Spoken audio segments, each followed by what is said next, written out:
अस्सलाम वालेकुम दोस्तों and welcome to show shop. Yes, वो शो जहां न्यूज़ सिर्फ हेडलाइंस नहीं होती बल्कि एक ऐसी दुनिया होती है और उनका ऐसा मिरर होती है जो इकोनॉमी को भी इमोशनल करार कर देती है। नॉट ओनली दैट, लॉ पर भी डिबेट करती है और डेफिनेटली बैन पर भी, और क्रिकेट के हवाले से भी, सोशल मीडिया की वॉर को भी हम लोग मद्देनजर लाते हैं। We definitely talk about it. इस हफ्ते की कहानियां भी कुछ ऐसी ही हैं। कहीं ईद की खुशबुएं और उसके पीछे बेसिकली $641 बिलियन रुपीस का इनविजिबल इकोनॉमी का इंजन जो चल रहा है। कहीं ईस्ट अफ्रीका से हेल्थ का रेड अलर्ट आ रहा है, कहीं करेंसी और इकोनॉमिकल मॉडल्स पर रीसेट का बटन जैसे डिबेट चल रही है उस हवाले से, और कहीं सिरिंजेस, सिम्स, CNICs और मोबाइल्स के हवाले से काफ़ी लोग सवाल पूछ रहे हैं और ये भी जानना चाह रहे हैं सिस्टम कितना सेफ है और कितना फ्रेजाइल। और इन सब के बीच में कोर्ट रूम से लेकर स्टेडियम्स तक, पॉलिसी से लेकर सोशल मीडिया, हर तक जगहों तक बेसिकली पैटर्न्स ही पैटर्न्स नजर आ रहे हैं कि चेंज हो रहा है, लेकिन कंट्रोल किसके पास है। वेल एनीवेज, तो चलिए शुरू करते हैं आज का show and let's see what happens. But the special part is yes, economy से लेकर ग्लोबल हेडलाइंस तक। Alright, the first segment is yes, Eid या इकोनॉमी का सुपर बोल, 641 बिलियन रुपीस का बेसिकली इनविजिबल मार्केट। दोस्तों, कभी कभी इकोनॉमिकल स्प्रेडशीट्स में कुछ समझ नहीं आती और सिर्फ ईद के ही दिनों में और शहर के बीच ट्रैफिक में ही आपको समझ आती है। इस दफ़ा एक इकोनॉमिक स्टडी ने रिवील किया है कि बेसिकली ईद उल अज़हा 2025 में पाकिस्तान सिर्फ रिलीजियस इवेंट्स ही नहीं था बल्कि एक मैसिव इनफॉर्मल इकोनॉमी इंजन भी था। रिपोर्ट्स के मुताबिक टोटल एस्टिमेटेड स्पेंडिंग थी 539 बिलियन से 752 बिलियन रुपीस के दरमियान। Base estimate came up to 641 billion rupees. मतलब ईद सिर्फ बकरा ही नहीं होती बल्कि पूरी सप्लाई चेन का भी एक निज़ाम होती है, जो कि basically that is something that actually makes system. Studies के मुताबिक 400 बिलियन से ज़्यादा डायरेक्ट लाइफ स्टॉक मार्केट से फार्मर्स और लाइफ स्टॉक फार्मर्स को मिली, और जो लगभग 532,000 टन्स का मीट डिस्ट्रीब्यूट किया गया, और पाकिस्तान के largest annual feed redistribution events भी बन गए। सो आई थिंक ईद से पहले कैश सर्कुलेशन भी काफ़ी बढ़ चुकी थी और Eid related cash movement hundreds of billions तक पहुंच गई। मतलब ATM से पैसा भी निकालना टेक्निकली बड़ा मुश्किल हो गया था बिकॉज उसको बार बार रीलोड करना पड़ रहा था। बट नॉनदलेस, और ये सारा सिस्टम एक लार्जली इनफॉर्मल ही है जिसका पूरा इम्पैक्ट बेसिकली ऑफिशियली GDPs के फिगर पर डायरेक्टली फुली विजिबल नहीं होता। इट्स एन इकोसिस्टम बेसिकली जिसमें सिर्फ बायर्स और सेलर्स ही नहीं होते बल्कि life stock farmers, transporters, butchers, hide collectors, all the tannery workers, not only that, वो सब involved होते हैं। So a lot of actually things that actually make it to what it is। यानी कि ईद के दिन का event सिर्फ it's not just an event। I think it's a multi-billion dollar industry वाली बात है, because it definitely is a big part of the economy। The next news is going to be the Ebola alert। Yes, जब virus headline से ज़्यादा serious reality बन जाए। Yes दोस्तों, कभी कभी लगता है कि दुनिया में एक वक्त में मल्टीपल इमरजेंसीज रन हो रही होती हैं। अभी रिसेंटली एक वायरस था, अभी इस मरतबा अफ्रीका में एक डेफिनेटली हेल्थ अलर्ट आ गया, जहां पे युगांडा में इबोला के नए केसेस कंफर्म हुए हैं। रिपोर्ट्स के मुताबिक 2 नए केसेस के बाद टोटल केसेस अभी 7 तक पहुंच चुके हैं, और आउटब्रेक ईस्टर्न रीजन में ही आइडेंटिफाई किया गया था। इबोला का डेफिनेटली डेंजरस होना, definitely it's a dangerous viral disease and that spreads very rapidly, और हो सकता है कि उसके लिए स्ट्रिक्ट मेडिकल आइसोलेशन की सख्त ज़रूरत हो। और ऐसे आउटब्रेक सिर्फ लोकल ही नहीं होते बल्कि फिर रीजनल मॉनिटरिंग भी की जाती है, और हेल्थ को बेसिकली आप लोगों को बेसिकली क्वारंटीन वगैरह भी करना पड़ता है। बट नॉनदलेस, अभी इससे पहले भी रिसेंटली इसी तरह वायरसेस की हम लोगों को नजर आ रही है because after Covid I think हम लोगों को रियलाइज हुआ है कि काफ़ी वायरसेस आर आउट देयर, तो हमें आगाह रहना चाहिए। बट मेक श्योर कीजिएगा कि पब्लिक हेल्थ एक्सपर्ट्स के मुताबिक भी अर्ली डिटेक्शन, आइसोलेशन और ट्रेसिंग अवेयरनेस इज सबसे important tools.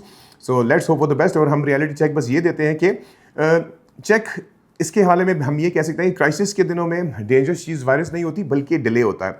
So let's hope कि there is no delay, and I hope timely जितनी भी हेल्थ की हमारी टीम्स हैं वो उसको सॉर्ट कर सकें before it becomes a situation जिस तरह हमारी कोविड-19 के टाइम पे होती है। एंड यस, डॉलर का री-रेट प्लान 250 रुपीज़ का एक्सपेरिमेंट या इकोनॉमिक रीसेट बटन। यस दोस्तों, कभी कभी इकोनॉमी में आइडियाज़ इतने बोल्ड होते हैं कि लगता है कि स्प्रेडशीट नहीं सिमुलेशन चल रही है।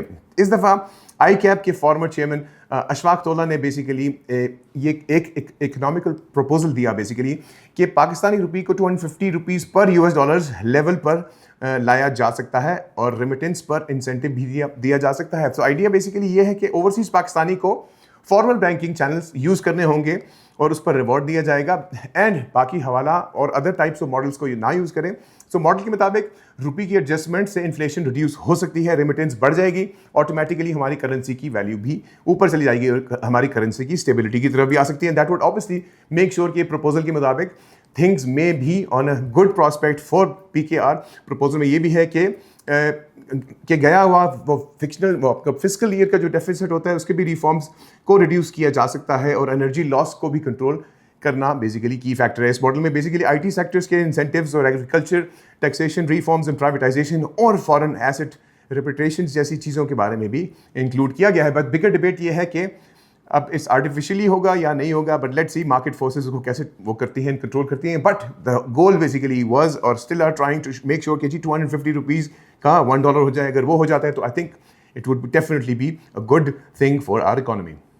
वेल यस, इंजेक्शंस का ट्रस्ट इशू, सिरिंज या सिस्टम लीक, दोस्तों बेसिकली कभी कभी हेल्थ सिस्टम में भी ड्रामा साइलेंट होता है लेकिन इम्पैक्ट बहुत लाउड होता है। इस दफ़ा ड्रैप ने बेसिकली ऑटो डिसेबल सिरिंजेस का बेसिकली खिलाफ क्रैक डाउन किया है एंड स्टार्ट किया है क्योंकि 17 बैचेस नॉन कंप्लायंट डिक्लेयर किए गए हैं।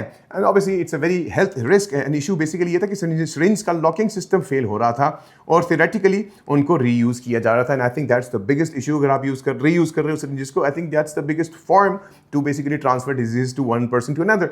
एंड टेस्टिंग लेबोरेटरीज ने कंफर्म किया है कि मल्टीपल कंपनीज इन्वॉल्व थी और कुछ फॉरेन और कुछ लोकल मैन्युफैक्चरर्स दोनों आपस में लिंक थे।